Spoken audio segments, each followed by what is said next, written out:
Hello, everyone, and welcome to our Tuesday edition of the Orange and Brown Talk podcast, the Hey Mary Kay edition of the podcast, where our Football Insider subscribers had questions for us.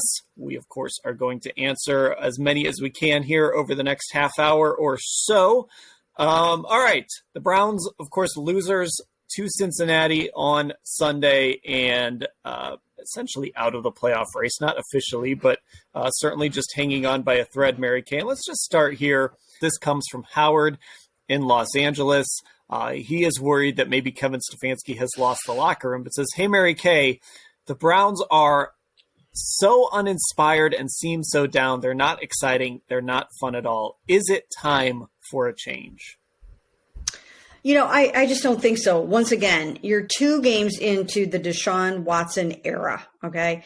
They brought him in to win Super Bowls, so now is not the time to make sweeping changes like that or to decide that Kevin Stefanski is not the guy. Now, I do think when they evaluate these next 4 games, they're going to have to take a good long look and decide, is he the right person to be calling the plays?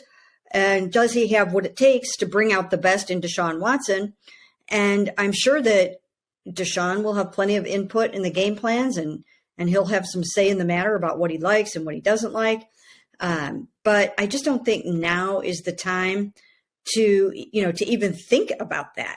And when those 4th and 1s, people get so freaked out about those 4th and 1s. I don't get as freaked out about going for it on 4th and 1 as other people do. I mean, I do think there's something to be said for being aggressive and trying to score 7 points. And if Jacoby Brissett hadn't been a little overzealous on that play, maybe he was too hyped up, but he just gunned it. I mean, he just overthrew that pass. If he completes that pass, and I understand what they were trying to do, you think Jacoby's coming in to sneak it there because that's what Jacoby does.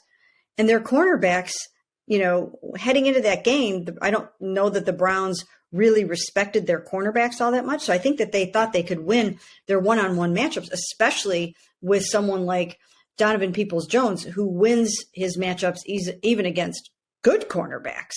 So I think they felt pretty comfortable with that play, but the throw was off. I mean, the throw was just off. So had they completed that and gone up 7-0 and taken the momentum at that point, I don't think very many people would have had a problem with that call. Do you?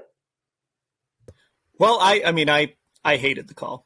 So, I mean, you're right. When plays work, people love them, and when plays don't work, they hate them.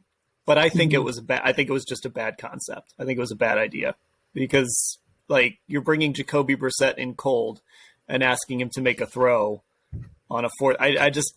It didn't. The process leading to it just didn't make sense.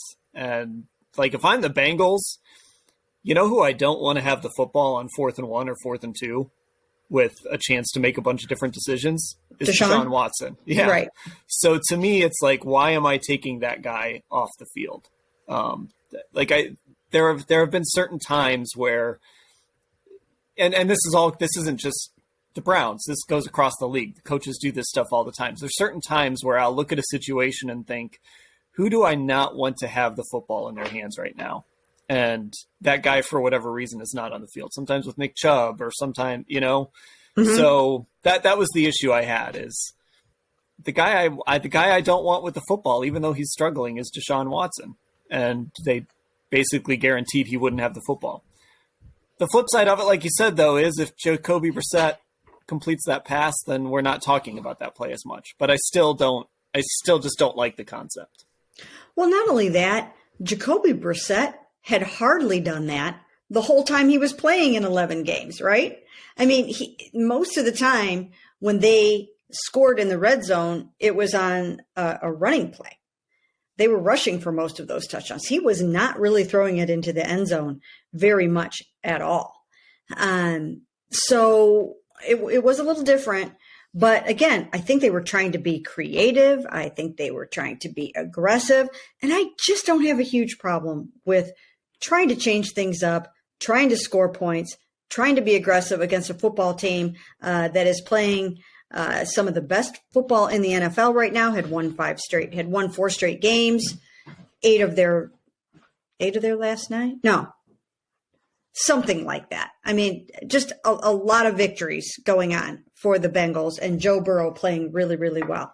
And I think they felt like they were going to have to pull out some of the stops, and sometimes they work and sometimes they don't. I mean, Jamar Chase was going to try to attempt a pass yesterday and he got sacked. And you might say, why would you do something like that when you got Joe Burrow throwing the ball? Like, why would you do that? And look what happened. And if they would have lost the game, people would, you know what I mean? But I'm for creativity and I'm for being aggressive. I don't have as much problem with that as some other people do. And I don't mind the going for it. Like in the moment, I was fine with them going for it. I thought that was fine. And like, honestly, you're looking at a 42-yard field goal at that point, which, I mean, I kind of hate to say this, but that's not automatic right now with this kicker.